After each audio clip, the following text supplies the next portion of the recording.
who want to come back to it, they can always do that. Excellent. Yeah. Economy delay, but I don't think is as cool. As long as there's gonna be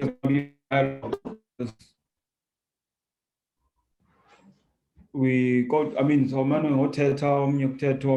which is gonna be okay as opposed to yeah.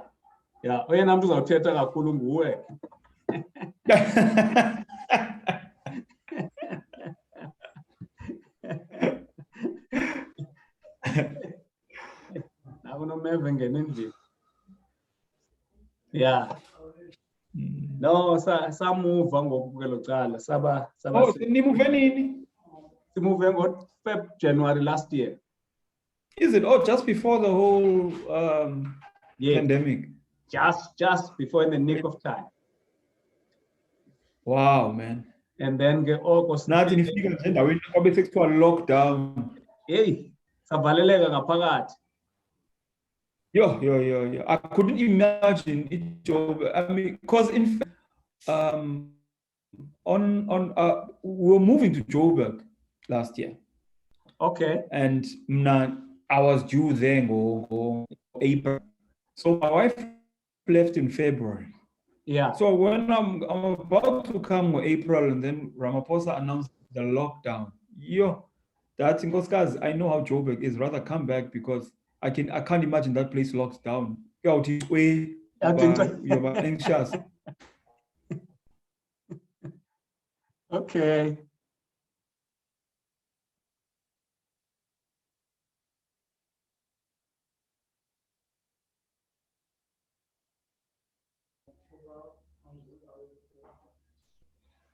All right. I was just changing Wi-Fi to dongle because is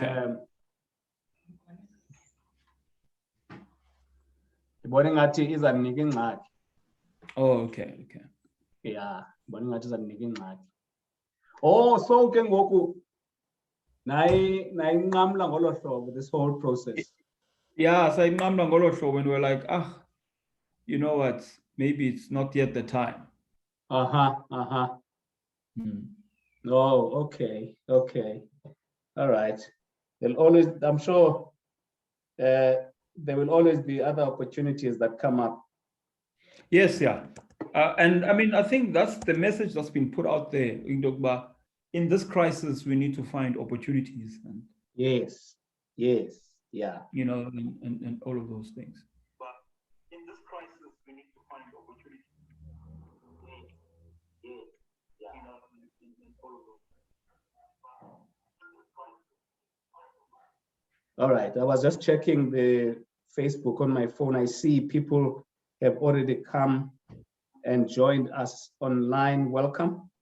I can see Ukajeni Mamali, Utisik Jongile, Dondela Nangu Usia Bulela, Jodwana Sia, and a good friend there, Nangno Naleti, Mulopes Rutu, Nali. Good to see you. Another good friend over there. And I'm sure others will join us along the way. It's a Mother's Day today, and some people sent me messages to say, hey, listen, please record this. I'm still being pampered and all of that. So we understand that it's a Mother's Day. Even my wife, we left her with the girls at some place, and me and my son came back so that I can be here. So there's a lot going on. So we understand if people can't make it, all right, for now. But those of you who may not make it today, or people that you know that may not make it today, understand that you can always come and watch these videos on Facebook. All right.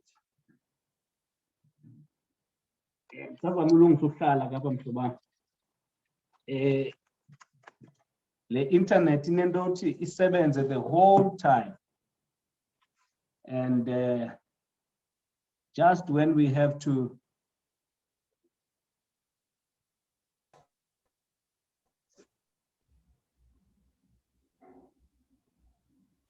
Arthur, can you see me?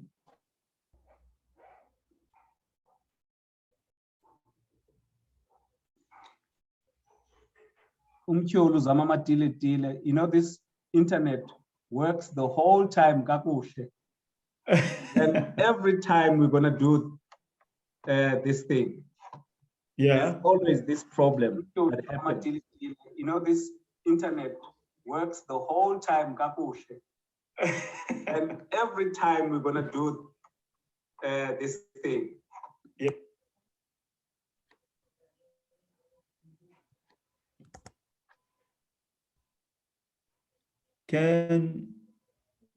Looks like I've lost sound. Can you hear me?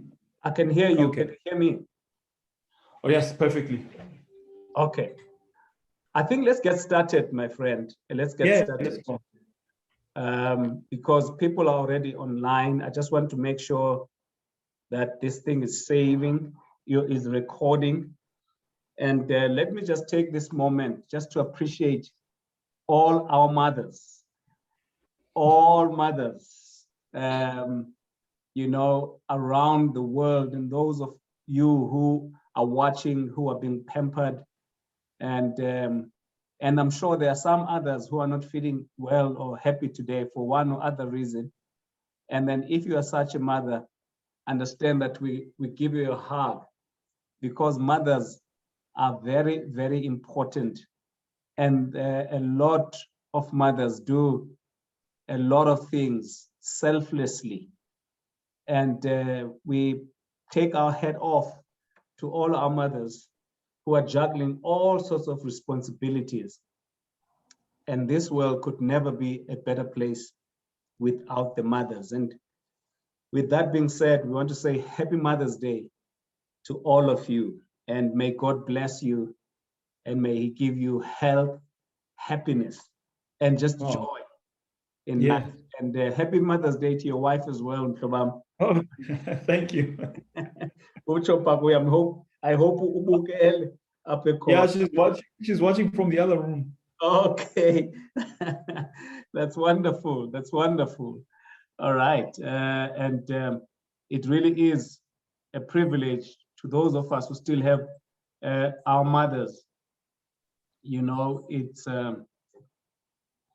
amazing, but there are some of us also who no longer have mothers, but we can always remember a lot about what they have meant to us.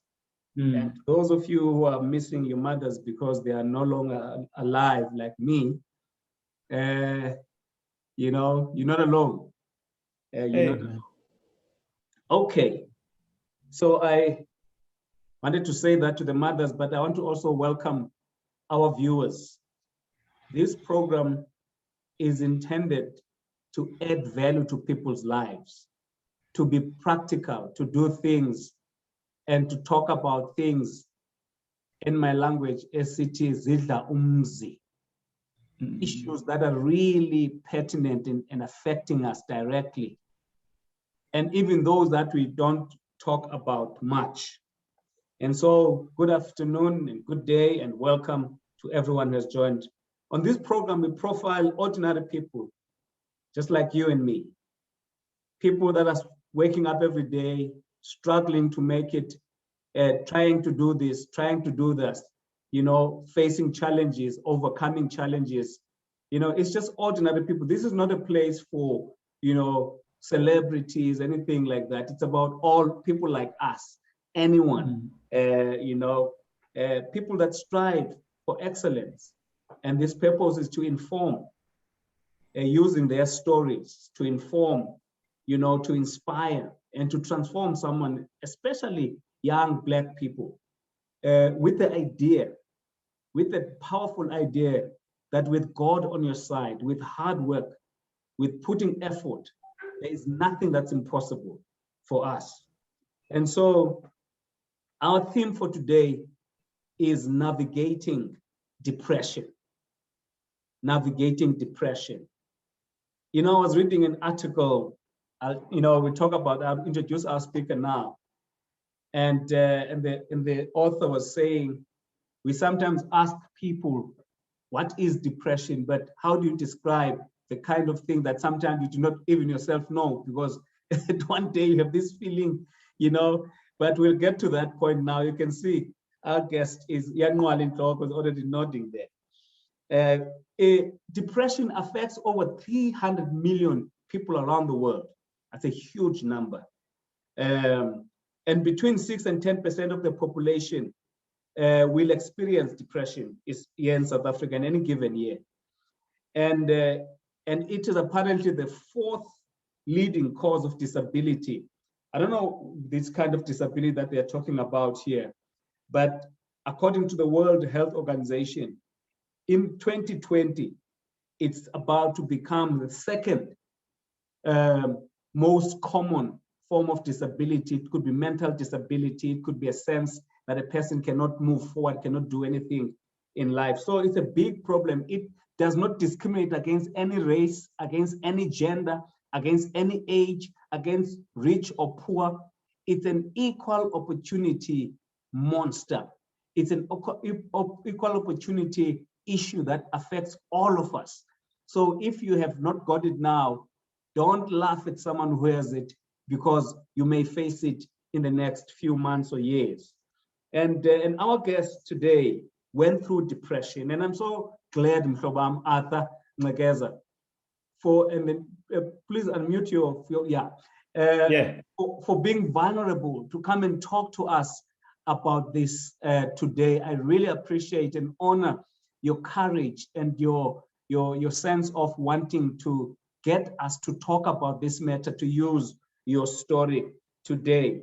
And the purpose is to really just raise awareness about depression, demystify this whole thing, remove all the myths out there, because other people are even killed in the townships or in the areas where we live. When people are having depressive episodes, people are killed and beaten and said, there are witches and all of those kinds of things. So we've got to demystify all of those things, but to also encourage us to seek help. Yes. Yes, to stop stigmatizing people.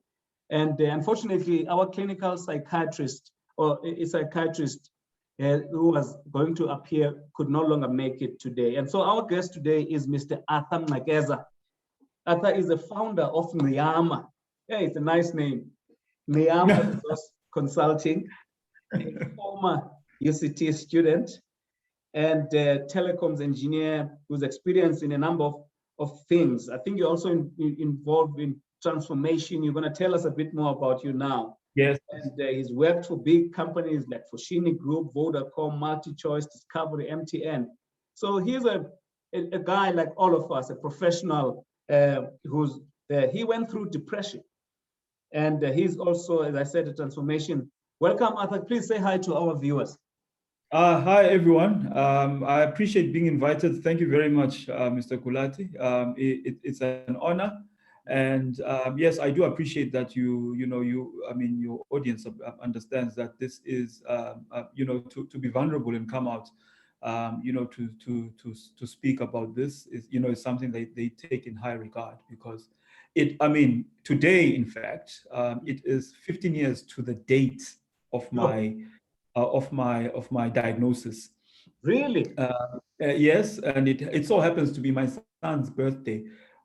If you just allow me to give you a bit of that story, how it happened is that I was still up in Johannesburg, living the corporate life, going through a divorce, and I had a young, we were expecting this boy, who's also turning 15 today, and a friend of mine gets shot. By the way, happy birthday to him.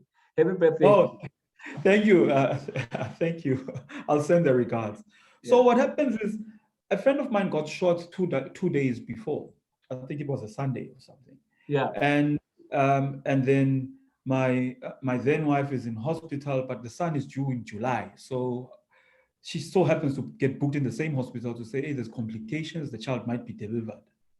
So I'm like, we're not in good terms anyway, so I'm going to make a spin there, but let me go first see my friend. And when I get there, I just thought my friend just got shot maybe in the leg, but it was a gunshot that affected his brain as well, but he was out since he got shot. So as I'm standing there, I mean, the nurses are saying, sorry, there's nothing you can do. There's no talking to him. He hasn't been woken up in a while. He's highly sedated and all. And then his big sister comes in as I'm about to leave to say, hey, man, I've got, we're expecting a child in that maternity ward. I'm going there and all of that. So his big sister comes in and we start talking to say, I mean, what happened? And she explains what had happened. And as I'm about to leave, I'll call it divine intervention. Yes. Through the ward, a very experienced psychiatrist that I'd never known. And to be honest, I mean, with my judgmental eye, she's this, Ethiopian woman, but very Western in her outlook. She's walking past, and to me, she would have been just like another rich Gauteng woman coming to see a patient. Yeah. And she's then recognized by my friend's sister here. And she stops her in the tracks and says, and then this, my friend's sister turns and says, this is Dr. Noor, who was there for me during a time of divorce and losing my son and in a car accident and all sorts of things.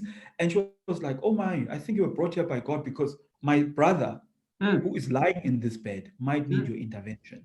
Sure. At that moment, I turned and I introduced myself and I said, hi, I didn't know you had gone through depression and psychiatric issues and all of that, Sisi. But, oh, by the way, I'm young, I'm going through a divorce, I have troubles at work, here I am, my friend is shot, my child might be born prematurely and all of that.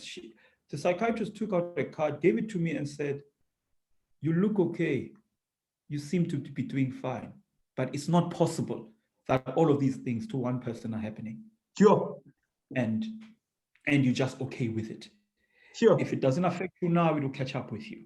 And that is the time. And she said, listen, when is it? Is there a child that might be born of yours? Yes. She said, okay, fine, go attend to that. The moment that child is born, come admit yourself and let's start talking. And as I got to the one, my boy was born. You get dressed up in those things. Yes, yeah. And then the boy is delivered. Oh, Mr. Mngxekeza, go admit the patient and all of that, everything. And as soon as things settled down, I called her and she said, okay, fine. In a day or two, book yourself in and let's start talking about it. And that's 15 years ago that I actually, I'm not going to say it was that time that it started. That is the time I embraced it. That is the time I allowed myself to be looked into, even when I was looking good. Even when I didn't seem shaken. I could understand my friend who was lying in bed after being shot, maybe needing intervention. And so it's been 15 years, and I'm talking about Dr. Noor. She's no longer. She passed away a number of years back, but I'm forever grateful. Yes. Forever grateful for that moment. And even my son, I named him, his second name, I named him after my friend who I went to see that day, because I believe had I not gone to see my friend, I don't think I would be where I am with the issues that I'm in life. One thing I want to add, I might forget about Dr. Noor, is when when treatment takes place, there's always that question. Like it does happens now with diabetes. I remember when I used to work for Discovery, I think with almost every illness, there's always a question. Is there this illness in your family? Or is there something that falls within this particular branch of illnesses? And I think, what I did was to really accept and start to dig deeper into saying, is there such a thing in my family? Because it's, with sugar diabetes, people accept it. I think even the Indian nation, I think they've even accepted that there's even their own one. I remember Discovery was one. Like people have accepted it. Not that they're saying they like this thing, but it's there. It's happening. But what I've found very difficult with depression is that, especially with regards to this thing being in the family, it is not something that is accepted easily by the family.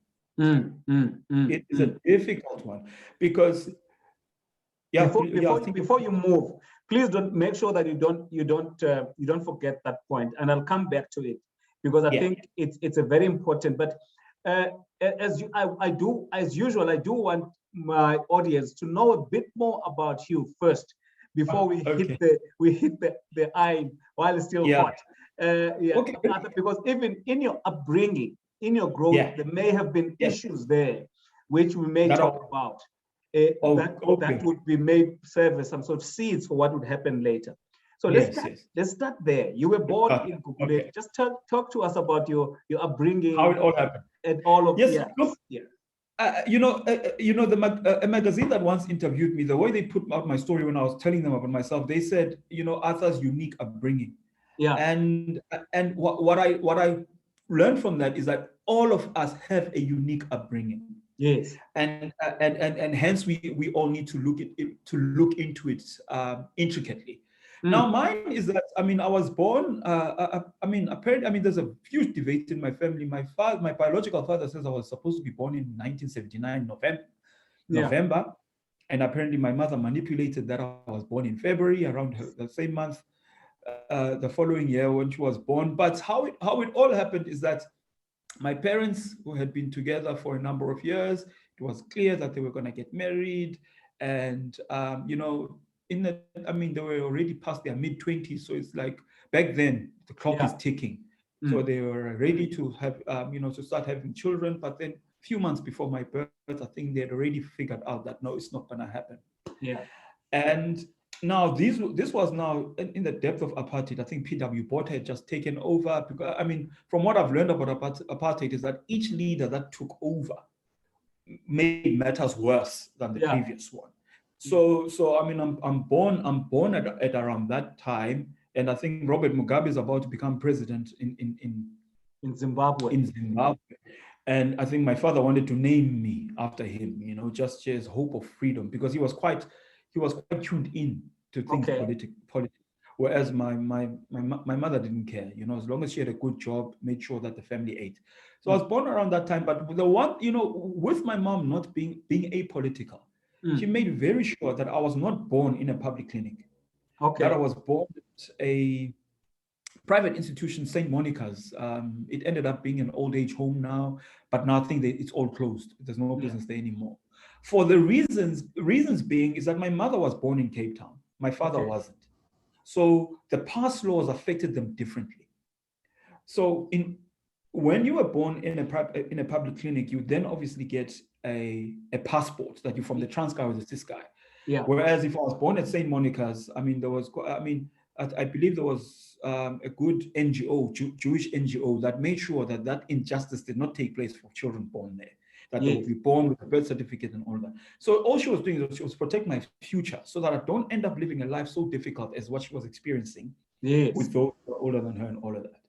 And then born in Gogs, being born out of wedlock, I think it was a devastating process. My mother committed her life to me, and my grandfather naturally adopted me as, and then I'm given them Mngxekeza surname, and I'm like treated as this last born. Yeah. And then grew up in Gogs, and then the way the dynamics work. At some point, my mother needs to be on her own, and then we went to live with cousins, at the back. And even today when I go visit my cousins, it's amazing how while we were living in what you would look at as an impoverished type of abode, my mother committed her life to me so much that because my father was not included, my mother worked 2 jobs. She was a nurse at night. She taught during the day. Okay. And I was there when she was nursing at night and studying to be a teacher for my future. So I was having this, it was so funny. Even my friends growing up would be like, especially those from, nurses and teachers' homes who would say, who lived in subsidy homes, would be like, this guy lives a better life than us, and yet he lives in a trap. Because I think there was this overcompensation that needed to take about my life. And then now I suppose then being born and being around mom studying became very important thing. Reading, writing. I mean, by the time I was 4, my mother was forcing me to write. And I mean, you've got daughters and a boy.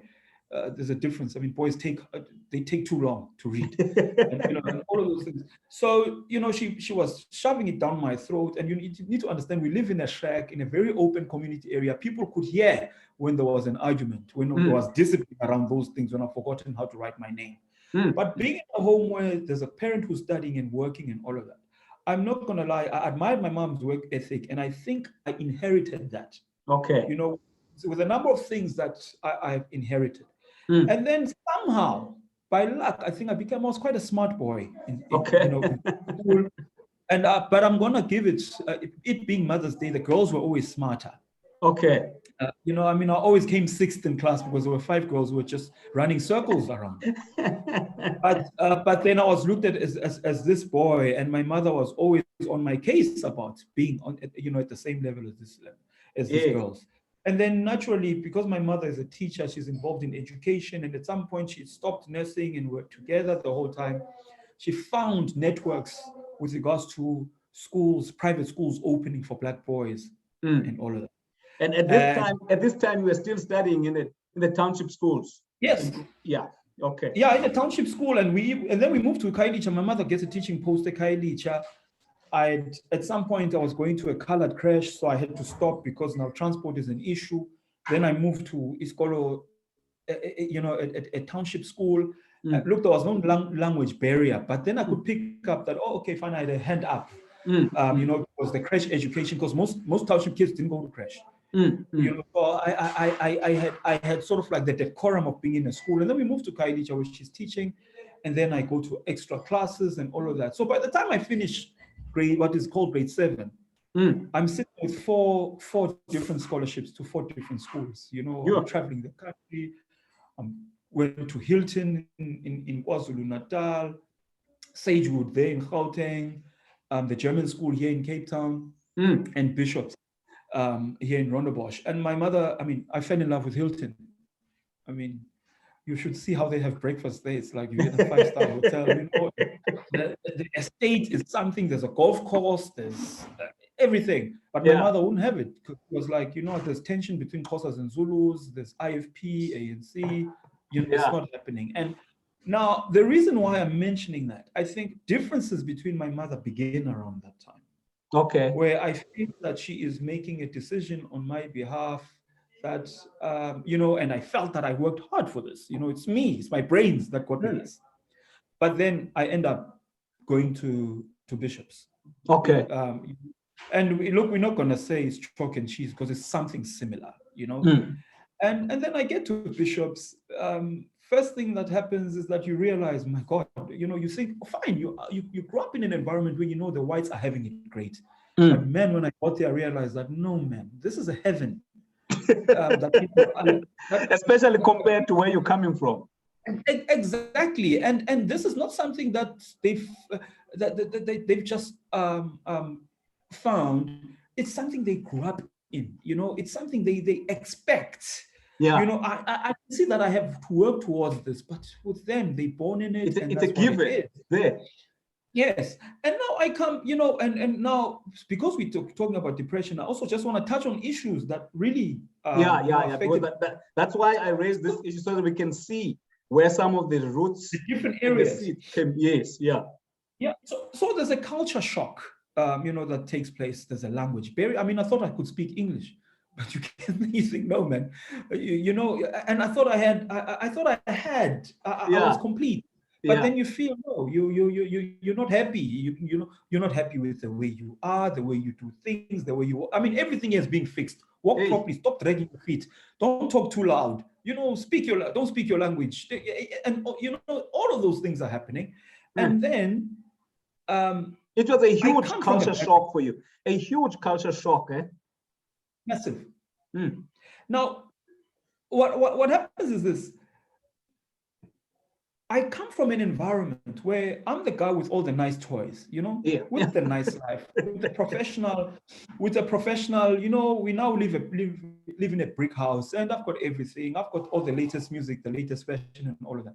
I'm the guy, it looks shady, other kids steal from. Hey, hey, hey, And then, hey, and then it so happens now at Bishops one day, something gets lost in the boarding house and all of that. And then I get falsely accused. hey, hey, hey, hey, hey, You, hey. you know, the knock in my Your confidence, your in self-worth. Eh? you know, and now you're in an environment where not only are you being falsely accused. I mean, I'm a boy. Boys get falsely accused around things. We play football, you get falsely accused, and you can live. You know, you speak your way out, and it's, you know. But Yeah. this one felt like something else. Mm, It really did feel different, mm, and you can see that I'm looked at, and it's as if, yes, it is like that, because mm, there's also this expectation that this is a township boy who seems to be living better than others. Therefore, he probably is a thief. Why does it seem to be okay? mm. And you know, at the time of this false accusation, I mean, I didn't even have the language to speak to my housemaster Mm. and And explain, you know, like explain what other happened. old kid. And I mean, I went back to the boarding dormitory crying, and one of my dormitory mates, a Mm. young white Jewish guy. Well, I found out he was Jewish after we left because he hid that he was Jewish. I mean, so I'm talking about the different culture shocks we were experiencing in within our dormitory. Mm. But he was different. You know, he was very sort of like liberated. You know the white liberals, man. Yeah, yeah, yeah. So he went to the housemaster's office and shouted at him and says, "It's impossible that Arthur could have done this because we were together, we had supper together, and all of that. It's not possible. It's racism." And I mean, I didn't even know. I mean, that's the first time I heard of racism. Mm. I realized 15 years later, after I'd left school, how that affected me. That whole Mm. false accusation, because now there's a dark cloud, meaning now I have to live a life proving that I'm not like this. Yeah, yeah, yeah. And Arthur, to pick up on this and what you had said earlier on, when that psychiatrist, Dr. Noyes, I think you said, Nur, yeah, uh, NUR. yes. So basically, a lot of things were happening at that time, but in your mind, you didn't register that Yes. these things were going to affect you in the way that they did. And even Yes. here now at school, you are experiencing these issues, but later on they catch up with you. Now Yes. let's pick it up now from where you left off earlier on in terms of Johannesburg, because Yeah. you graduated, you went to work, and Yes. finally you landed up in Johannesburg. You were sort of Gauteng. in Gauteng, yes, where you sort of were working in corporate, you were doing well, Yeah. earning money, Yeah. having a social Yeah. life, even Yeah. married and all of that. So how did this thing happen now after you had met this doctor? And tell us about that experience of being told that you are depressed. How did that happen? Um, you know, I mean, the first thing she wanted was my life story. Yeah, You know, the way I'm telling it now is easy. yeah. How she does it is she keeps asking question upon question, takes you back. Mm, You know, no. You said this before, and all of go back to that. How did it make you feel? Go, and then you have to really dig deep to find out how you felt about certain things. And then she listened to everything and looked at everything and said, "Listen, the way you grew up, the things you went through, and how you kept walking them off mm, have resulted in you developing a time bomb of some mm, sort." mm. And she put it plainly. Well, psychiatrists are more blunt than psychologists. She put it she put it plainly that that, you know, it's the only thing left is breakdown.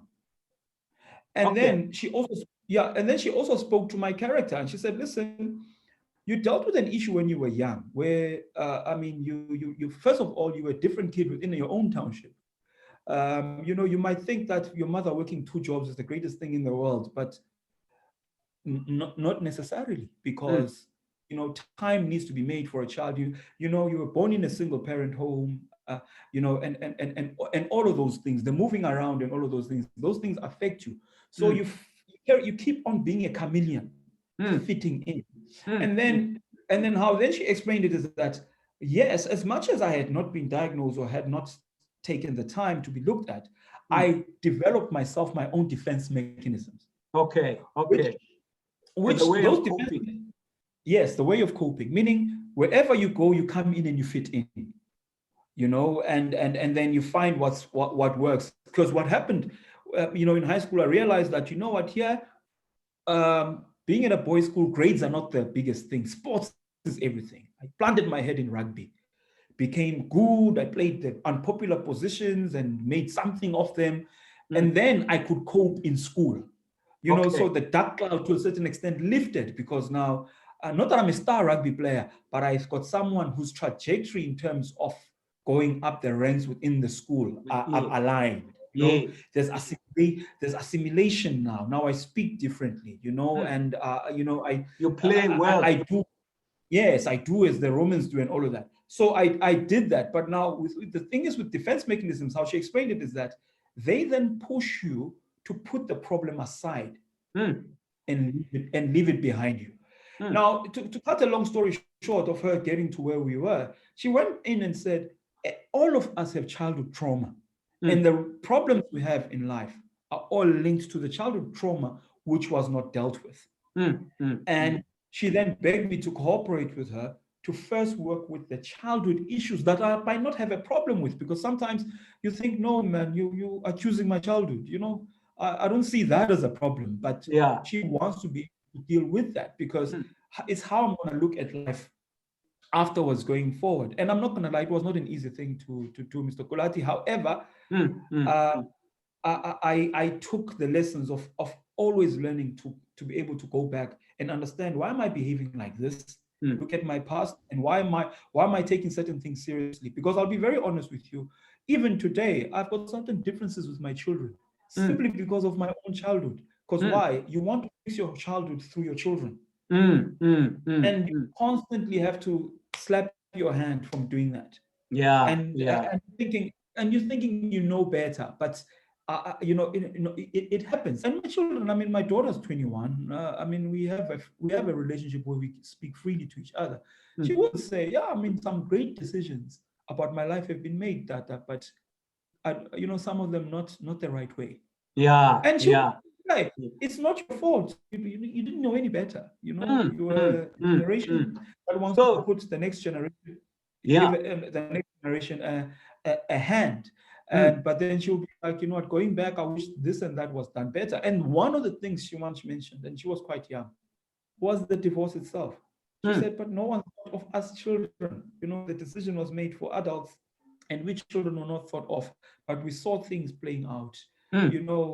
Maybe counseling for everybody, and taking your time to be able to do things, it would have helped, and the job changes and all those things, relocation, you just up and go, and then we have to go make new friends in a different place. And yes, it's nice. I mean, she would say, oh, look, I'm multilingual. But at what price? But at what price? And Yeah. so Sure.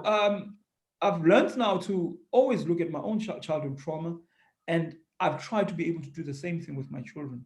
I can't say that they're not going to experience childhood trauma, but I believe myself as a parent is to try to cushion it as much as I can. As you can. So Yeah. that We're gonna come there. when it does happen, we have an understanding. So the first thing I tried to do was to open up communication channels.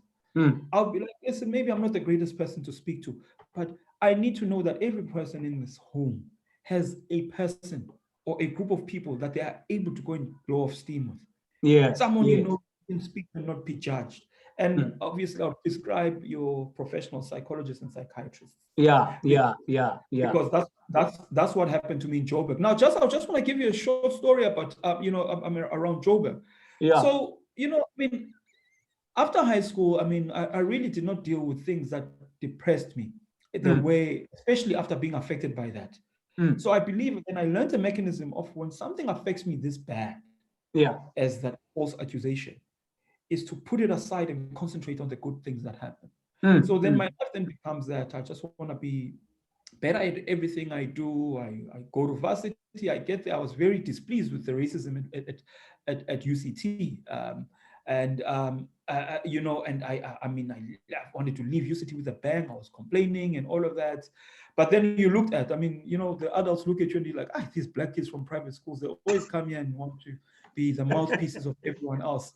But then I saw and I was like, no, I escaped. So what I learned, one of my best mechanisms was escapism. Okay. So then I escaped. It was then a I coping escaped. mechanism. Yes. Then I escaped UCT to go to the corporate world, because the corporate world is now opening, and I can study, while working.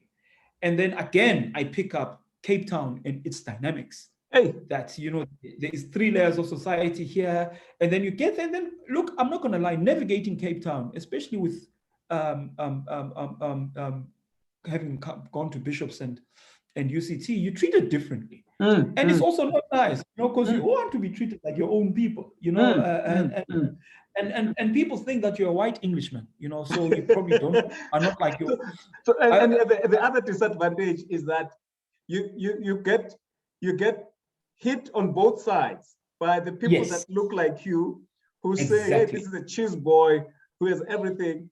But on the other side as well, you're also hammered, for your color or for who you are. It must be a difficult one.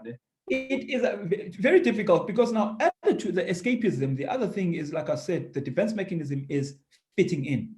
So I'll quickly find where are the sweet spots to fit in here, on this black side, and then within the white side, just so that I've got this balance, which can be a great, it can be a great thing when it happens. I'm not going to lie. Arthur, I think this is very important, because we've got children now.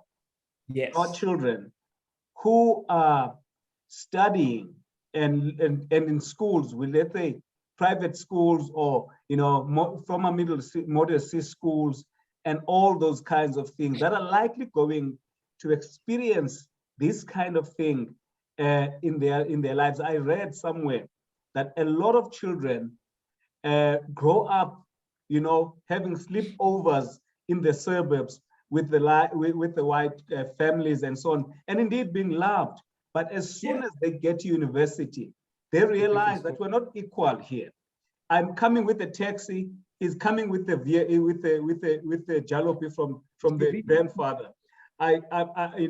There's a party that's taking place. I cannot be accepted. So there's a lot of anger that takes place, and people saying we were misled. And so another thing that I think which you're talking about is the fact that we undermine the racism, the impact of just apartheid on the psyche of people. Because what you're talking about here are things that are not easy to see, but are devastating in the experience. So I've got people that are joining here. I just want to see if there are questions. I've got Umfundisi Sivu Kotela. Inkumanda Bayanda Umkula. Good to see you. Nangu Masabata, good to see you, Sisi. Masabata Makato. Nangu Munez Ntleki and Mbebe. Welcome. Thank you so much for joining. I can see also here on Zoom, Nalika Dusipo Haula. Welcome. And Nagusbusiso Fakute. Good to see you people. I really appreciate this time. We are going to ask the question of what depression is. But for now, Arthur, we went through the story item by item. But I think at some point, once you finish your point, we're going to come back to say, what is depression and what are the symptoms that people can look out for? But please carry on so that you can finish the point that you were making, which we're trying to illustrate. I navigate Cape Town, and then I realized that, no, man, I'm not happy here, because it looks like everything that has to do with my success is linked to a past I'm trying to run away from. At that point, I'm not going to lie to you, at that point, I hate Bishops. I hate UCT. So I don't want to be linked to them. Then I run away to Gauteng. Yes. And boy, there do I find an oasis. And I'm a young, newlywed. I have a daughter already. Relationship is going through its strains. So there was another nice reason to escape from Cape Town, so that we try and see if we can make it work. in Gauteng. But then now in Gauteng, I get there, I start seeing people who look like me, Yeah. have a background like mine, or even worse, doing as well as I'm doing and even better. And to That's me, the beauty about this city, I must say. it is. It is. And everything just gets thrown out the window. The sexism is gone. You see a young 22-year-old young woman. It's not about the car she drives. It's how many people she employs. You know, her stress is about, I've got 52 wages to pay on Friday. You know, and so you look at that and you think, yeah, you know, these are the things I want to worry about. Yes. It's nice to see it happen. And also I'm there and in the corporate world, and I'm doing okay, and I'm escaping, and I don't have to deal with things. So I'm able to concentrate on my work, and I'm able to not worry even about my own child and her future, because it looks like, yeah, we have what works. And I just pray and wish that the rest of the country can become like this. And then fine, I go up the corporate ladder, and it's nice, and I get to MTN, and I remember when I'm at MTN, my boss, a woman, black colored woman from Zimbabwe originally, who was excited in hiring me and all of those things. But then 6 months in, we start having relationship issues. And one of the things she kept saying, I don't think I can get through to you because it seems like you undermine me because I'm a woman. That's another thing that really hit me hard. It hit me hard in a way that I first of all, I denied, because I am not that guy. I'm convinced that I'm not that guy. I am pro-black. I am pro-woman. I believe I'm a feminist. I've always valued, you know, seeing women doing well and having working relationships with them. It can't be. But then she mentioned it, and it's how she felt. And this is one of the things that came up when Dr. Noor and I had a discussion. Yes. You know, shortly thereafter. Because yes, we were having work problems, and I felt, man, I'm a strong guy. I'm gonna walk them off. You know, this thing is gonna fix it. So while I'm escaping, someone else is not feeling well, because it's as if I'm ignoring her. To me, it's like the work is gonna happen. But at the end of the day, she's my boss. There's a particular way she wants it to happen, and I don't seem to be coming. There has to be a relationship there. Yeah. So I was having work relationships, you know, to a certain extent. And at some point, one of my colleagues went as far as saying, a few years later, I think she left our department because of you. You know, so even when I think that I fixed that relationship when we went, so it still comes back. So that's another thing that hit me. And I think now I was older enough and wiser enough to start accepting that no, you know, I'm not Mr. Know-it-all. I'm not as perfect as I might think I am. I've made a lot of mistakes, and it looks like there's a lot of blind spots I carry with me, because no one is going to say they feel this way about me, and then I'm not like that. So I mean that hit me, and we discussed it, and I still 15 years into this journey, navigating it, accepting is a very difficult thing. Accepting the fault that I am the cause is a very difficult thing. So I just wanted to mention that part. Yeah, you've mentioned a number of words here. You've been mentioning words like, you know, escapism. You know, you've been mentioning, you didn't use the word, but I will use it. But you felt like if you perform well, like when you went and played, so a performativity where you felt like, for me to be accepted here, I need, and you use the word chameleon, fitting in, to describe the kind of things. Now let me take you back to your divorce with your first wife. What role did depression play there? Or what role did that divorce do to you, to your depression? Did it happen before or as a result of that? So did it play any role? Were you depressed before you got into this depression, this thing, or in retrospect, you realize that it had something to do with it? Just tell us about that. I mean, what I've learned and understand now is that I was definitely depressed before.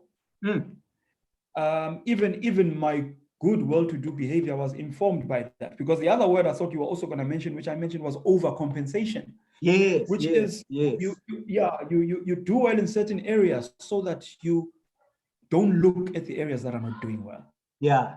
And my depression played a role in my first relationship. Mm. You know, to the extent is, did it have to go into certain avenues of its own, the relationship that it went through, had I been dealing with the depression? Because maybe we were slowed down in certain areas, you know, or delayed certain decisions, Yes. such as you know, the timing of having children, the timing maybe of the relocation, how it's done. You know, no, don't worry, quit your job, I'll look after everything. You know, and now how does that someone feel, even though they are well looked after? How do they feel that they don't get up every day and go to work? And am I helping them cope with it? And now, because I've learned, and it also might be that you are happy to achieve your own goals. You are making it out there, but you know, yes, you're supporting me, but I'm sitting here doing nothing. Yeah. And now the way it affected, because first of all, it was there, the depression was there, and it wasn't dealt with. The accountability I'm going to take is that it seemed like in those 6 years, I was dragging someone else, a willing participant to partner with me, but against their will, I was dragging them through a journey that they did not sign up for. And I strongly believe, had I dealt with my depression from an earlier age, because I mean, going back, I mean, now that I've made peace, you know, with bishops with and all of that, yes, institutions, with the resources and privilege I had, I mean, there were boys within the school that did suffer depression and mental issues, you know. So, I mean, someone would get injured on the rugby field and they'll be off rugby for 6 months, and then they'll see a psychologist that the school provided, just so that they can cope with that. Or maybe someone's grades dropped by 10%. And you know, I had those resources, but I did not use them. And I think it goes back to one of the questions that you're probably going to ask around us Black men and not dealing with issues of this nature. Yes. So had I done that, I would have had a different approach. However, the divorce itself, my coping mechanisms had helped me to be able to deal with the severance of the relationship. Meaning, it's going to be over. This is not the first thing that's going to be over in my life. I grew up without a father. I left to live in boarding school when I was young. You know, a relationship coming to an end is something I can cope with. But now what spiked the depression, hence I believe being diagnosed at that particular time had meaning, is that now I was starting to think, oh my God, my children are going to be raised without me. You know, and okay, fine. I could see even when we were going through our separation that I wasn't going to be absent. I mean, my father made a choice. I mean, I wasn't going to be up. However, the perfect Cosby family is destroyed. It's not going to happen. So we're not going to live, you know, the perfect Cosby life. It's gone, and naturally they're minor. They're going to be with their mom. And then again, during that process, while I'm taking on another fight. I want to bring the biggest lawyers on the table so that I get custody or the best, you know, settlement in terms of sharing the children, so that I'm never away from their lives. And as I'm doing that, as I'm healing, I was healing in ways that were hurting someone else. You understand? And again, you know, with this discussion, and you know, what another point I might not get an opportunity to put out is that I mean, like, I think the greats like Obama Mandela would say freedom. I think he would say freedom. If there's no freedom everywhere in the world, I can have freedom here, but if it's not experienced by everyone else, then I can't have freedom. So the point is, I'm healing at the expense of someone else. That's a powerful lesson right there that you made. And I'm looking at the time here. I want us to make sure that for someone who's listening and watching, Yes. who may just need a little bit of information about depression, what it is, and what are the symptoms that people can look out for. As I said earlier on at the beginning, we couldn't get the psychiatrist today. They couldn't make it. But at least you can tell us from your own perspective. Now, let me try also to give you a definition, because I mean, to be honest, I mean, having dealt with it, having read and all of that, I mean, I still don't think that there is a perfect answer as to exactly what it is. But my own lived experience, how I always explain, is that I think depression is, in my own life, has been a misalignment between the brain and the heart, where at a particular point in time, what my heart feels and what my brain wants, they don't seem to be in sync. And as a result, it affects both of them, because they're pulling this, one is pulling this direction and the other one is pulling that direction. And to an extent, it can then have physiological effects, which then is other areas of the body. So that's normally how I want to, how I explain it.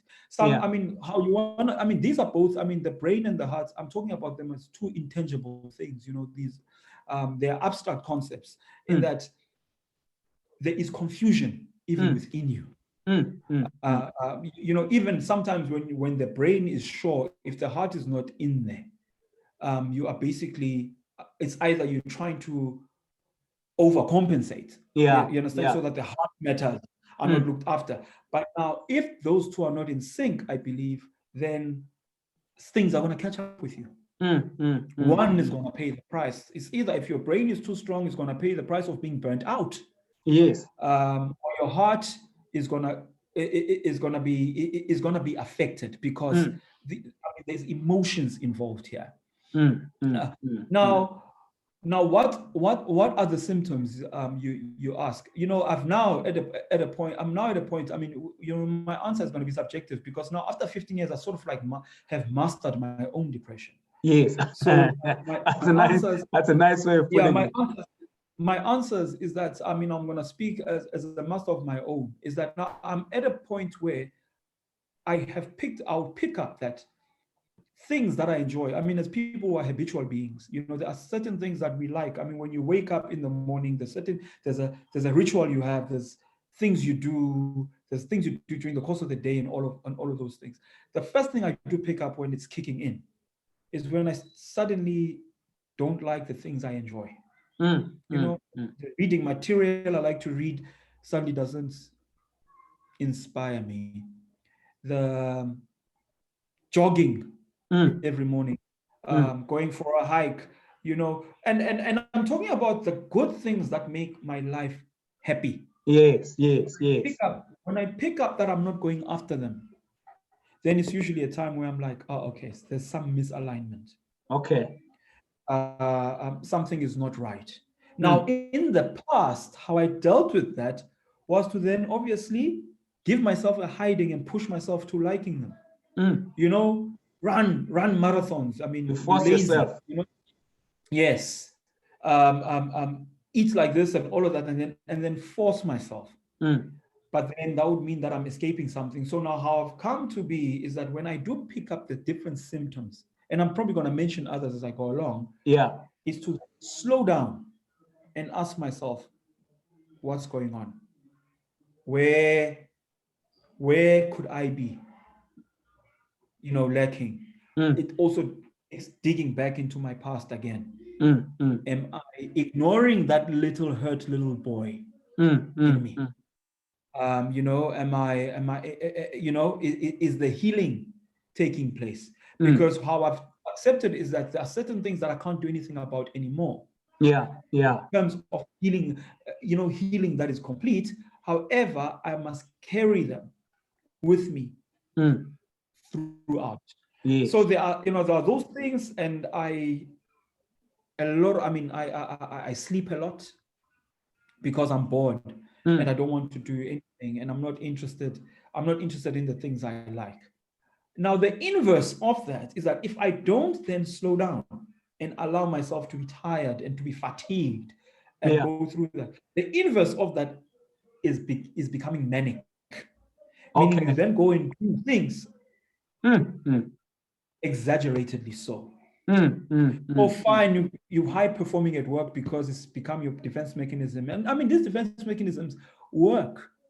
However, they need to be in good and equal measures. So you work hard and you do the things, you wake up. I mean, I'm up at 3:30, I'm reading until 5. I go back to bed and I wake up at 6:30. I go for my run. I'm back at 8. I'm working and I'm happy about my day.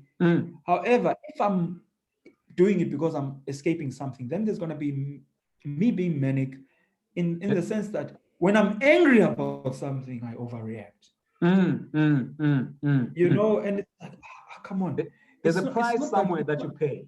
Yes, there's a price somewhere that you pay. Then you overreact about something, but it's a lead up to something that can really be dangerous. Because I mean, I'm overreacting. What are you overreacting about? Hey, why are they firing Ace Magashule? Boom! It's a big thing. You know, and I want to read everything. I want to be informed about it because it's a reason to be angry. And then, fine. I mean, that's outside my sphere of influence, but I'm manic about something, and I'm avoiding it. Now, if I don't look into that and I don't pick up that I think I overreacted, I have to be very careful because it's going to end up going into something else that is personal and sometimes important, even if it needed to happen. And it goes back to certain decisions I made, some certain companies that I left abruptly, you know, and also, yes, the end of that tenure was going to come, but the way I did it because of the anger and being manic, I did it in a way that I should not have done. So there are two sides to it. There are two sort of symptoms. One is passive, and the other one is active. However, what I'm always trying to do is to make sure that I avoid the extremes of both. Okay. Because all right. both of them are there, and I can't ignore them. But I need to make sure that I avoid the extremes of both, and I can't do it alone. I want to read something from the article I was telling you about, which I think explains it. Just to put more emphasis on what to say. This guy is or lady. She says depression, the word we throw around so easily nowadays. That word we use to describe anything from a bad day to an overwhelming inability to live life. But as everyone with depression knows, it is much more than any word can describe it. And so sometimes when those of us want to know, we expect an answer in a simple, pithy sentence. There's no silver bullet, Yeah. And then she says, it slowly takes over a person's life to the point where they forget how it all began. I mean, you're lucky that you can trace back some of these things. Utilombali, it is insidious, creeping up and building up over time. Little unnoticeable things change at first, leading to bigger changes. Then, as if out of the blue, the famous black cloud is overhead. Uti, depression is when everything feels too hard. When you feel so low that things you previously enjoyed no longer hold that same joy to you. This is what you said just now. You wonder how you ever enjoyed anything at all. You know, you wonder what other people have that you can't get hold of. You find it harder and harder to get out of bed in the morning. You drag yourself through each day. You find it difficult to go to bed at night. The low is so low and it seems to take over. It's amazing. Wow. It's amazing that some of these things, and I want us to go to the issue of black men, because you're describing a processing of feelings, of emotions, something that many of us are not trained in. We're not told about that. You sound as if you go deeper into how you're feeling, the language that you're using. How am I feeling? You know, why is this thing coming up? So how can you speak to us black men out here about how can we talk about this issue of depression and how can we deal with it? You know, don't worry about them. We saw them, we say hello to them. But the question that I want to find out is, can you say something to us as Black men in terms of how can we handle ourselves when we identify these symptoms? And also tell us about the treatment. Did you take in antidepressant? How did you treat the whole depression? And are you still going through it now? Yes. One thing I did. I mean, sometimes to the dismay of maybe one or two, people important in my life, even including some psychologists, is accepting that, this thing for me is for life. Yeah. Some professionals don't like that because they're like, no, I mean, yours, stop overreacting because yours can be, fortunately you've avoided breakdown. Yeah. So, it can be treated because sometimes I go for years without antidepressants. However, so that I don't drop the ball, I always accept that there is this issue. Because I don't want to get to a point of stigmatizing antidepressants themselves, where I have not taken them so long that I don't want to be in a position that I can take them. So at any given point, even when I haven't taken antidepressants in years now, and since the last time I took them, and the last time I took them for 3 months, about 4.5 years ago. When I was picking up that now even my own ways of picking myself up were not working, when you're in that dark space where you just don't want anything, you don't feel happy about anything, as in you might not be grumpy, but it's like nothing moves you, nothing inspires. There's no joy. There's no joy. Yes. Then I'll be like, okay, fine. Now, let me take something. Let me see someone, And then you talk, and then they try to find out what could be wrong. Or okay, maybe you think your fallout with so and so didn't affect you. It looks like it affected you. Because that's the thing. I mean, depression takes away control to a certain extent, where you feel, even if you think you're in control, no, you're not. So it's that. However, the first port of call I take with Black men with regards to dealing with depression is to talk. Something extremely difficult to do. And when I talk, by talk, I mean express. And again, I'm gonna say it. The reason why with regards to depression, which affects both genders the same way, but there's a higher suicide rate amongst us men. Yes. And and from where I'm sitting, I'd like to think it has to do with the fact that men don't express themselves, and women run circles around us when it comes to expressing themselves, because women cry. Yeah, and they talk. They talk to one another. Yes. Yeah. Yes, and also to the problem causer. They don't have a problem. To tell you how you're making them feel. And they let it out, and because what happens is, I'd like to think that when you express yourself, you to a certain extent you let the problem leave you. You put it out there, so that even if it's not leaving you completely because of the talking, but it's the beginning of it. Yes, it's a relief of some sort. Yes, so it's I think the Western way of psychiatry and psychology treatment is not, is very Western. It's not Africanized, and it's not a setup that we used to. So yes, that is I'm not going to say it's a silver bullet, but it's a short circuit, where you go and get a professional. You don't know, someone who's not going to judge you and all of that. But I've learned that, it's not everyone's cup of tea, but it's learning to express yourself. So how I do, when I have to, help someone out, I would say, listen, let's go back to your childhood. What did you enjoy?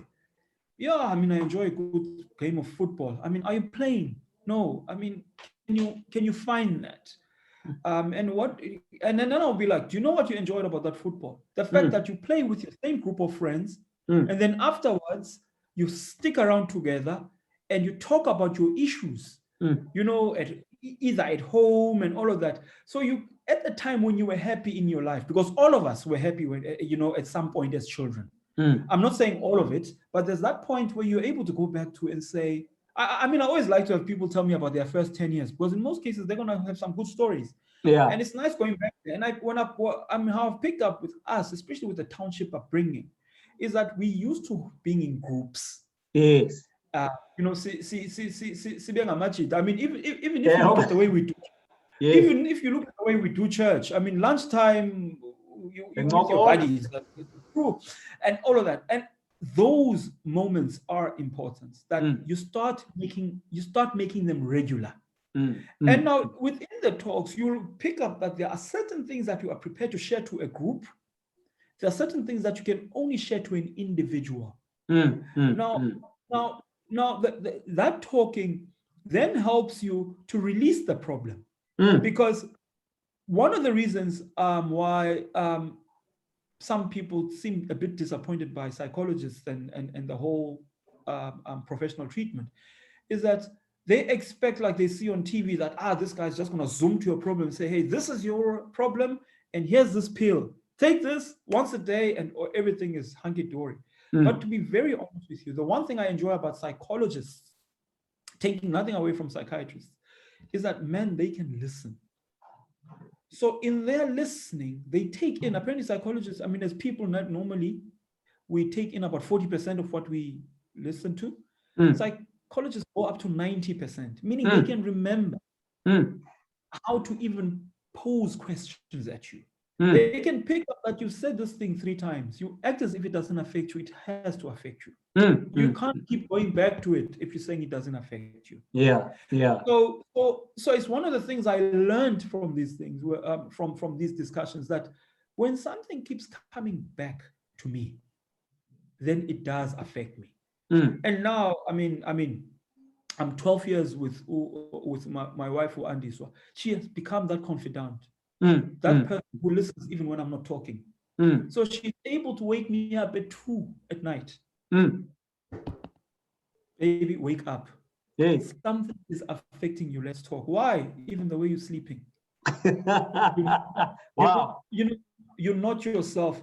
No, man. And I mean, even the dream I had, I can't even remember, and it can't be that bad if she's like, something is not right. Yeah. Fine, we'll talk tonight, but let's talk sometime. And then I'll go through the day without knowing what it is. And then sometime I'm in bed. And then, I mean, there have been times where she would nudge me with her elbow to wake me up and say, hey, I think you've got a problem with this, and that. Yeah. So tomorrow you wake up and do something about it. It's either you write a long email to whoever that needs to have this email, or you do something about it. Because the only thing I can pick up is that seems to have been affecting you, or you've been mentioning, or you seem switched off about, or whatever, is that. Okay. And have I seen those times help? Because sometimes the help is not from you. Yeah. It's that bouncing word. And you see, I'm not going to know if you don't tell. The nice thing about what you're saying is that as I was looking into this issue, one of the doctors that I listened to, who was a psychologist, was saying something to the effect that, the Western psychology or psychiatry deals with the individual as if they do not live within a society, a family, and so on. And hence the idea of sometimes pills. But the way we Africans think we locate one another in a group, in a family, in a church, in a family. And what we are now saying is that even men who are forming part of these groups, instead of us talking about cars and soccer all the time, sometimes we need to talk about issues of this nature so that we can help one another. Now, I just want to also just check who is here. I can see Mike Duduzi Dube is here. Welcome. Nangu Ujola Dumisa Mhlamo is here. Sisinzani Saunders is here. Mem no Mama Zibuko, I see you. Mastatu Matrisana Zintekom, I can see you. There are many others here. I think I read Munez Zinteku Tibashe, good friend of mine, and others. And now I'm just going to allow people, if you have questions or comments that you'd like to make either on Facebook or on Zoom, feel free to write onto the chat portals there, and then you can ask our guest today, who has come out here to really raise awareness about his own, he says, I master my own depression, and his own experience, so that you can learn from that. But there may be situations where you need yourself like a specialist or a person trained in this thing. And I think psychiatrists and people like that are there for that. But I think what I've taken so far from what our guest has said today is the issue that traumatic things that happen to us do not leave us unscathed, even if we're not aware. When events, major life events happen, death, divorces, breakups, breakdowns, whatever it is, when things like that happen to us, discrimination, being treated unfairly, and so sometimes we can brush off and move forward. But I think there's a point at which we have to look back and say, how did this impact on me? Secondly, what I learned also is to be vulnerable to seek help from professional people. Because, I mean, if I were to ask maybe people that I know, 90% of them would probably have never approached a psychologist to say, just sit down and talk, or a counselor, me included. So we need to approach help as help, not necessarily as a stigma. And another thing which I think is important here is that you've highlighted some lessons that you've picked up from your symptoms and all of that, and how it affected other people.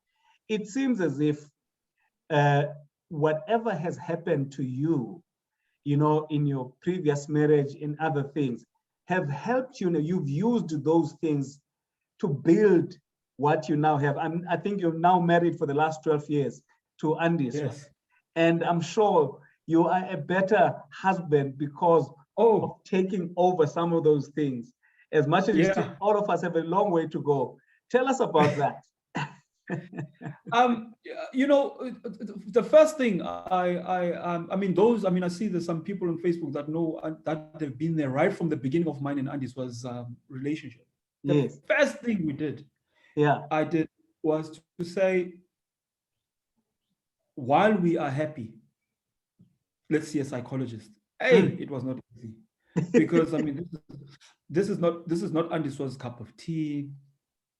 And someone has mentioned also something about Christianity, that we're supposed to be all together and all of that. And she was more profound Christian than I was at the time, but I said, what I want is to get used to the culture of seeing someone to talk about our issues. Yes.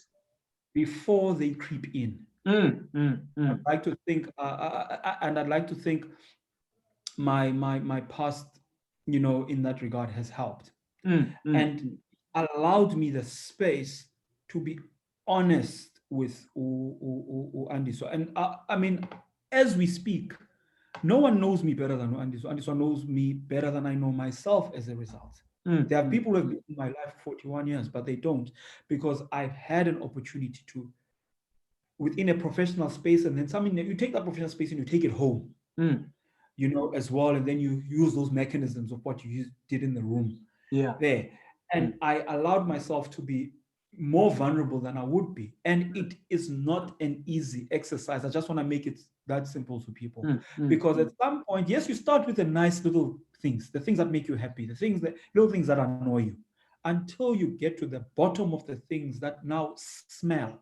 And it hasn't been easy, because I remember there have been times where I'd be so honest to Andy about myself and about something I've got no control over.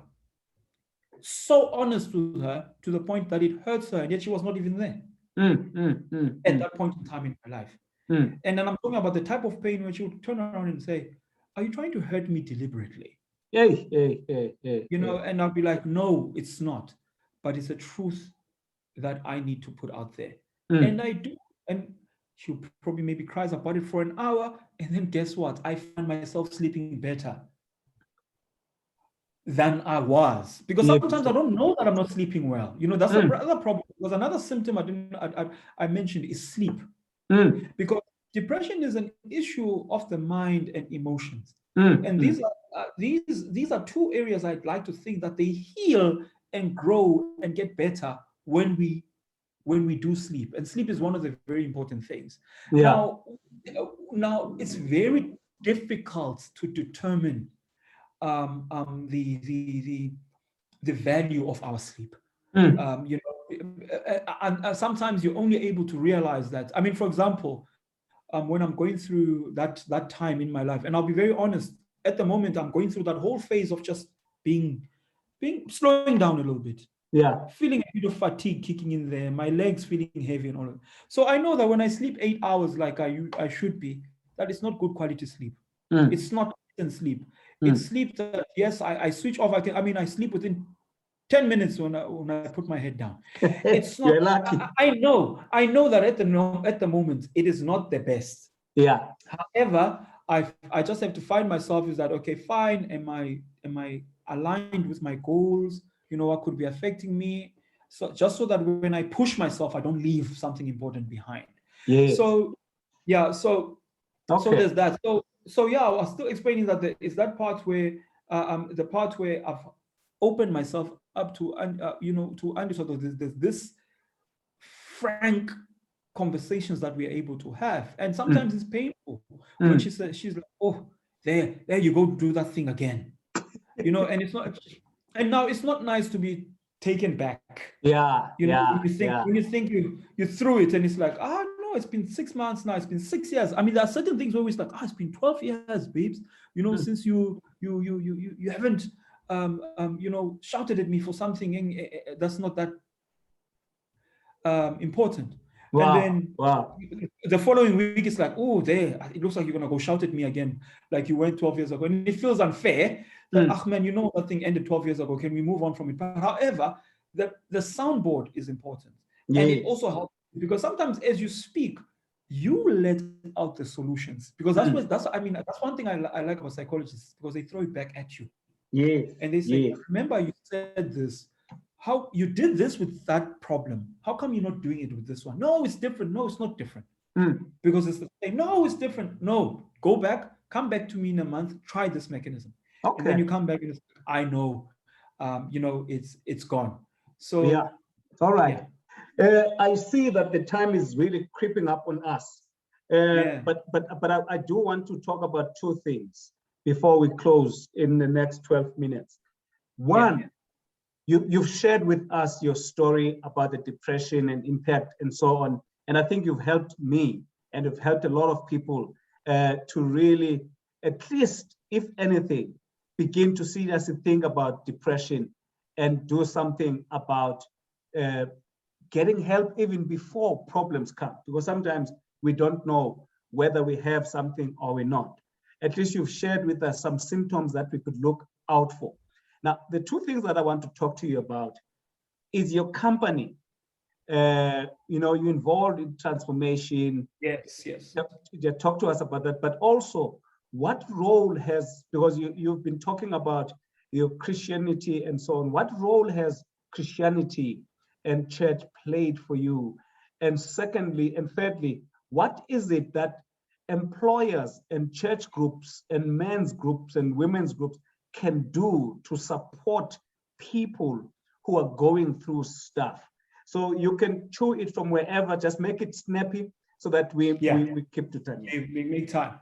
Yeah. Now, going back to the business I run, the transformation consultancy, it all stems from the very issue that we're talking about today, because it's all within the education sector. I mean, so the first thing is I did. I mean, this is something I went and did with no educational background or work experience. When I left the corporate world and I just wanted to find real meaning in my life, and I was also starting a Christian journey around just before the World Cup in 2010, and then I looked at my life and areas, and I read. By that time, it was fresh. I was dealing with my depression and accepting that it's something that is there, and I could see the good results that come with dealing with it. And there's something about when you heal from something that just makes you to be evangelical about it. You want to help others. Yeah. And yeah, so I looked at my life, and the first port of call, hence I moved back to Cape Town, was to go back into the same areas that hurt me growing up. And growing up in Cape Town and I would like to think that I really got to a point where I became some sort of an expert in navigating two different lives together. So I knew moving back to Cape Town will allow me to still be the township man while I'm able to operate in the suburbs. Life. Now, I just wanted that to be of benefit to society. And then that's when I approached private schools, and fortunately my children were within those systems at the time. And I was myself an example, my own children, and helping them with transformation issues within those educational spaces. So most of my work with regards to transformation is around that. The issues of, because it's all about changing mindsets and thereby changing environments. Because I looked back to these institutions and I was like, you know what, it's one thing escaping and running away from them, and also and knowing what you went through and then cursing them. But there needs to be a way to change them. And I looked at and realized that not much has changed. And I just wanted to be part of that change and transform those environments. Okay. And worked together with my children. And one of the first things that, because you also mentioned that now we are a society that sees the value of the type of education that can be gotten from these environments. And we automatically send our children there when we can afford to. However, there are things that come with that. So is to be able to make these institutions, especially the decision makers, to take those who are the other from the community, who are not part of the majority, or and say, how do you make their journey bearable and better without necessarily assimilating to be, English and all. So my work is around that. And and one of the easy things I've brought on board is to say, I came in at age 12 on a scholarship, and I'll say to them, let's start earlier, because when they come in at an earlier stage through scholarships, then they are able to deal with a whole lot of baggage early, so that when they come into their being in their teenagers and they get to varsity, when they get that eureka moment that man, we're not equal, they are able to deal with it with very little anger, without being manic and throwing the toys out of your court. So that they can be mindful as they apply themselves. I mean, my daughter's at UCT as we speak, and before she even went, because I already warned her, and I said, look at your seniors that were at your school. Do you know that all of them, when they get to UCT, they unfriend all 650 of their white friends on Facebook? Because they realize that, no, man, we've been living in a bubble. So I'm able to look at things that are happening and say, listen, this is how I felt. Chances are you're going to go through this. I'm not shoving down your throat. Look in. So she was able to make a decision by the time she was in grade 11 that I'm going to UCT, and I just want everyone to know that I'm going to be right in the fees must fall movement. Yeah. And what I liked about it, people were like, oh, aren't you alarmed by that? Because I mean, they're burning things, they're throwing toilet poo and things and all. I said, no, she is at least making a decision, gearing herself up, as opposed to just finding herself as being a quick chameleon, and then ending up with a manic situation. So mine is to make sure that the journey is done in a way that is acceptable, so that minds can be changed. What's the name? Remind me the name of your company again. Mngxekeza Resources Consulting. Yes. Yeah, I mean, the Mngxekeza comes from there, where we lean on each other, as we get, because sometimes as I do go into institutions to try and offer help, I myself get better, because I get there, we need to diagnose what are your issues. And I need to come in as an outsider and find out, and I'll be like, no, there's other bigger issues that you ignoring, because people want to praise the things that they're good at, and sometimes that's always where I look. Exactly. It's what you're excelling in, because where you're excelling, that's where the blind spots are. And I'll be like, but you're leaving the black child behind. No, what do you mean? No, I mean, look at our children; they get accepted at Yale. They say those things. Our children get accepted at Yale and this and that and that. But I'm like, that's not the trajectory for a black child. Mm, The child is not trying to go to America and never come back again. mm, Or go to England, because it's okay for a white child to go to England and never come back, and it's not. There's no stigma. mm. But there's black tags. They want to come back and be themselves. So can we have another? Can we relook at that? I'm not saying let's destroy it, Yeah, but yeah. But there's avenue for someone else to be able to live. And mm. I forget your follow-up question. No, I think I'm tempted to say I might have to come to call you back again, Arthur, Okay. because I'm looking at the time here. But the question, the last one, the role of Christianity in Okay. in your journey of healing, and also what can organizations like workplace, schools, family do to support people that are going through depression? Oh yes, Just a good. quick I one. mean, look, my Christian journey has been extremely helpful. Especially I mean, I think I picked up my depression in my just over my mid-20s, and I think it's late. And it's not a nice time, because I mean, the world is your oyster. You're young and things should be happening, and all of that. And I mean, when I took on the Christian journey, I took on it as someone who was anti-Christian to a certain extent. I mean, this Jesus guy to me was just, a distant thing. Yeah, and I seemed smart. I mean, I was not going to be that famous for nothing. And the Holy Book came with some wisdom. I enjoyed it. But the difference is that when I took on a Christian journey where I committed myself, because it requires some level of vulnerability, where I'm giving my life over, to some, and I think my depression, having to give my life, I mean, my emotions and my state of mind over to a psychologist across the table, to a certain extent, helped me that to say, it's not the end of the world. I gave away vulnerable things, but I don't feel judged.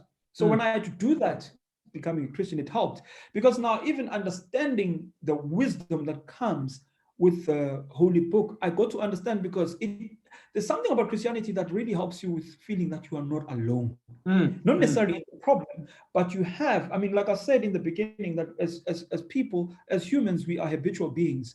You want to have not necessarily rituals, but the constant things that are there, they're not going to go away. Church is not going to go away. You can always go there, and in most cases, but it normally doesn't go the same with those who are in leadership in church. But as a normal congregant, where you go there and there's very little admin, you go and you take, and you have an opportunity to listen to others. People getting up there, giving their testimonies, and and just mingling afterwards, and all of that. Those environments you want to help. Your good friendships. You want to keep. And when I talk about friendships, I mean, a very good child psychologist I took my son to, who was fortunately a priest within my son's school. When my son and I were dealing with an issue and I was having a problem with him and peer pressure, he said to him, boy, if in your life you've got more than 5 friends that you can call friends, it's probably too much. And now this is an age where my son, the more friends you have, the better person you are. Yeah. And it helped me look at my own life. And he said, don't feel that if you've got 3 friends, you've got too few friends. But basically what I dug into that was to find that you must have that 1 or 2 or 3 people that are very constant within your life, where you protect everything around each other and your relationship about them, even when the other one wants to walk away and it's like it's over. You're like, no, we need to stick in, because these are the people that tell you the truth when you don't want to hear it. And then they can help to lead you in the right direction. And what communities and companies can do is to encourage setups that allow people to mingle, allow areas of vulnerability, because we live in a world of I mean, IG, my wife calls Instagram, but I mean, I say instant gratification, where everything we want, we can get now. We can almost measure everything to the T. And now the problem is with workspaces is that everything is measured. You know, there's no time for the soft stuff that you can't tell. Until when, you know, because when I also go into these institutions in trying to provide help, they're thinking, yeah, so can we sort this out by this quarter so that we can report that next quarter that all results driven. We no longer have racism in this school. And I'm like, no, it's not going to be gone. You can't measure it, but allow for it to happen. Allow the breakdown. Like my parting shot is that last year when the 2020 students at all these private schools and former Model C schools rose up and said racism is over, I phoned as many principals as I could, especially of the schools that were heading them. And I said, I know, I mean, most principals are men. And I said, you're probably stressing. Please don't. It means you've done something well for these children to express themselves. Because many of our children want to wait until after high school because you don't want your privacy taken away. Yeah. And then you mention. And by that time, it's toxic. Well, man. As I said, I think I will come back to you, and that time we probably will have a psychiatrist along with us. But thank you so much for being vulnerable, and thank you for being generous with your time, and thank you so much for really spending time just to illuminate some of these things with stories, with practical stuff. And in fact, by the way, I'm glad that we don't have a professional person per se, because now we're getting it as it is, from a person who experienced and went through it. And unfortunately, we've ran out of time.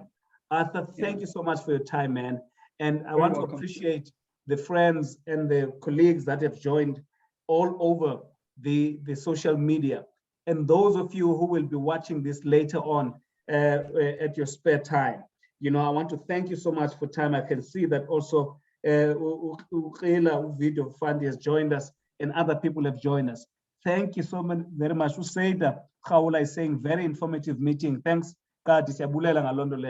But please, colleagues and everybody else, enjoy the rest of your afternoon. Thank you so much. Arthur will stay in touch so that we can talk about what else are we going to do when. I really appreciate this time. Thank you so much, man. You're very welcome. Thank you. All right. Please say hi to the family again. Okay, we'll do. Send Mother's Day regards to your wife as well. All right, thank you. Thank you so much to all our viewers on Facebook and here. Thank you for your time. We'll see each other again next week. All the best. God, good to see you, Mhlobo. Kuhle Katsheni nakuwe. Yeah, kuhle man, kuhle mfundini man. Thank you, man. Yes. Hayi bumnandi lo mcimbi. Wena. Yeah. Hey man, it's a pity we couldn't have time for questions at this point because I have to now run and decide somewhere. But thanks so much. We'll be in touch. Okay, sure, Pet. All right, thank you.